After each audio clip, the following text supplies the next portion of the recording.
Hello everyone, this is Rude Rocks GT, and today what I would like to show you is a real quick video. It's basically a how-to video on how to remove and replace a power steering pump on a 2005 Buick Terraza CXL. This particular model is a all-wheel drive, but basically it is exactly the same as a front wheel. What I would like to do is show you the different tools that you'll need, give you some tips that I learned along the way, and show you how I did this personally.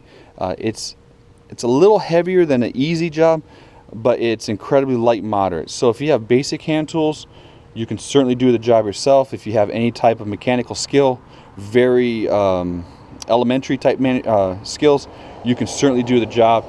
And if you do the job yourself, you'll save yourself a lot of money. There's no telling. This particular job ranges across the board in cost. First of all, I'd like to say that thank you for watching. Also, I do apologize if I'm off-centered a little bit.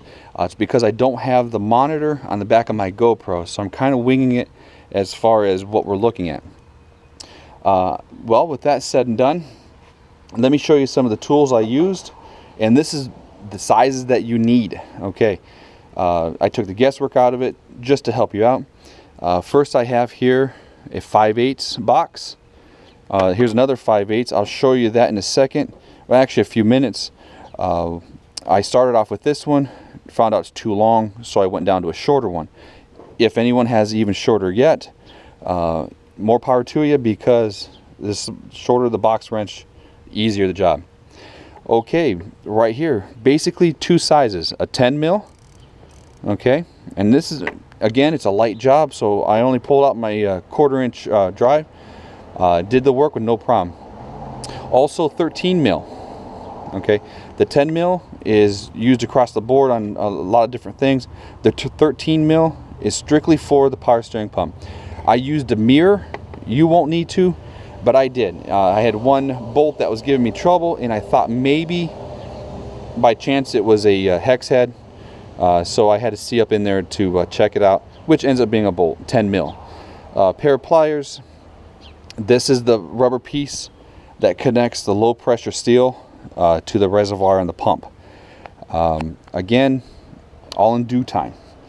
Okay, the first thing I did, basically on any job, this is across the board, is you want to disconnect your battery. You just want to make sure that the battery is disconnected, because by chance, no matter how good you are, there's always a chance of sparking off the positive side, and boy, that causes a whole mess of problems, because you might end up blowing out a relay, changing the fuses. Now this is just the block in the engine.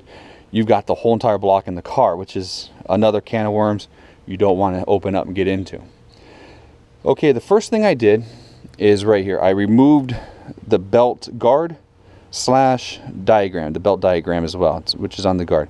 It is plastic, okay, so be very, very careful when you pop out the clip.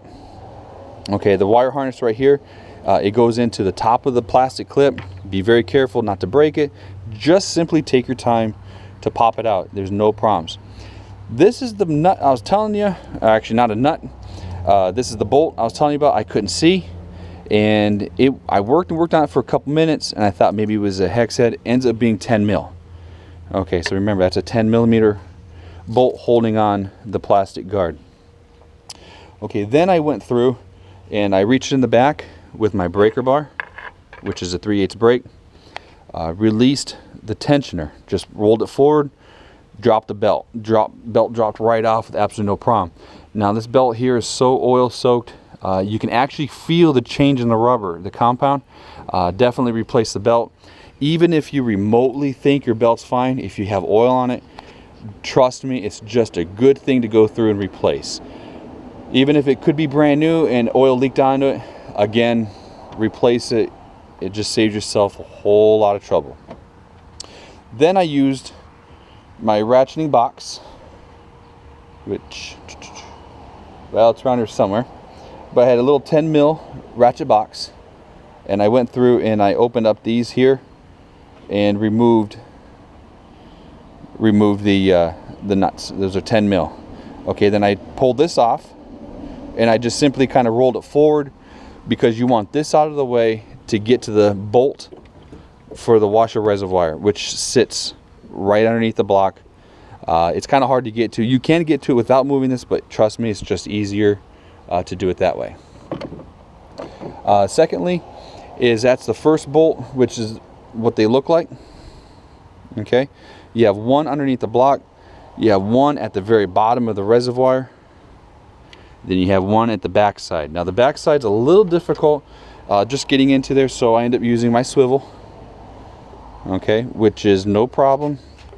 I just went in there, came off at an angle a little bit, just took the bolt out real quick, and now this is loose.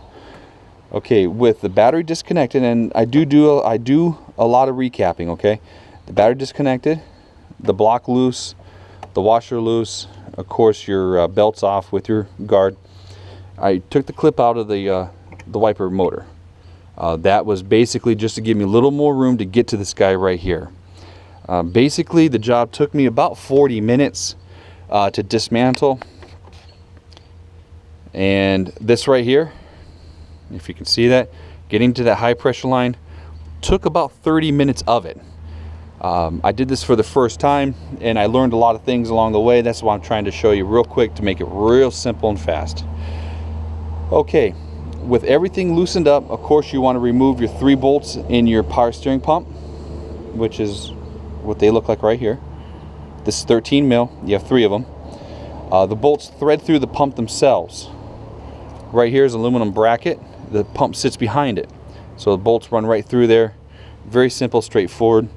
Remove them with 13 mil, and again I used a 1/4 inch drive. It's a light job. With that removed, you'll have just a tiny bit of movement.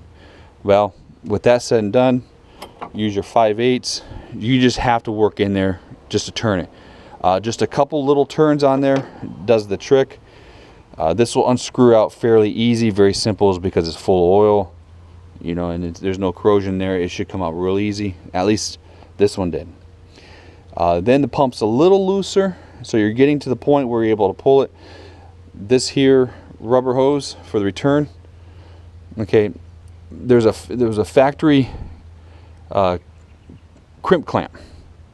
What I did, I took the pliers, I just opened up the head a little bit, twisted it a little bit, and then pulled the clamp off, pulled the pump out, and of course the hose was still mounted to the pump this way, and I used the pliers, removed the clamp. These clamps are nice. I don't particularly care for them. I probably will have feedback on that. What I personally like doing is using a good old-fashioned, you know, hose clamp of this style. I like these a little better personally. I'm able to do the tension on it as far as how I want it tight. I can decide. All right, couple things to know. Of course, metal pulley, plastic reservoir. Be careful. If you try to pry off that rubber line, you may break the fitting off. So just be careful. You can possibly break it off putting it on. I don't know why, because that would, you know, you'd be too rough on it. There's no need to be. Pulling it off, if you try to take a screwdriver and to pry it off, it can break. So just be careful. Keep your old cap. The new one does not come with the cap. Okay, so keep your cap. Keep your pulley, metal pulley, and I tell you why metal. Do not use a standard puller to pull the pulley off. Well, that's tough. That's tough. Say that kind of fast. What you're going to want to do is use the actual power steering pump pulley puller designed for this particular job. It's universal across the board. It has a little groove in the pump or the pulley itself, and just do it correctly. Don't bend or break the pulley by using any other tool except the power steering pump pulley. I have the kit. If you don't have the kit, I found out it's about 45 bucks to rent at your local speed shop. They have that free renter tool now. Basically what you do, you buy it and then you return it with no fees or anything like that. I have seen this done. Okay, I have seen this done, and all I want to do is just kind of pass it on. Just kind of be aware of how you put the pulley on. I have seen them pressed. Oh, this is a press on, of course. I have seen do-it-yourselfers and a couple other professionals. It does happen. You kind of get a lot on your mind and you don't think when you're doing it real fast. But I have seen the pulley put on backwards, and basically if you do that, you're in a whole heap of trouble because there's no groove to pull the pulley back off. So just be careful, just be cautious. You want a real nice you know, wheel style. It looks like a kind of a cool wheel that are on cars, you know, 5-spoke. Yeah, 5-spoke. But anyways, you just want to make sure it looks like that. Now for assembly, very straightforward, and it's just exactly backwards on how I told you how to remove it. The first thing I'm going to do is I'm going to set down into the cradle. I'm going to hook the lines up, make sure everything's good and tight, leak free. I'm then going to mount the pulley, or the pump I mean. I'm going to mount the pump, and then it's just everything backward. Put the clip on, put the reservoir back with the bolts, put the fuse block back, put the belt on, and then put the guard back. Of course, connect the battery. But anyways, I may have skipped a installation step, but just kind of watch the video again for the removal. It's very straightforward. It's very easy. This particular Terraza has 95,000 miles on it. The thing is, right beside it here is another 2005 Terraza with 110,000 miles. Exact same problem. Pump seal went bad. Exact problem. So if you own one of these vehicles, possibly around 100,000 miles, you'll be looking at doing the power steering pump. If you do it yourself, you save yourself a lot of money.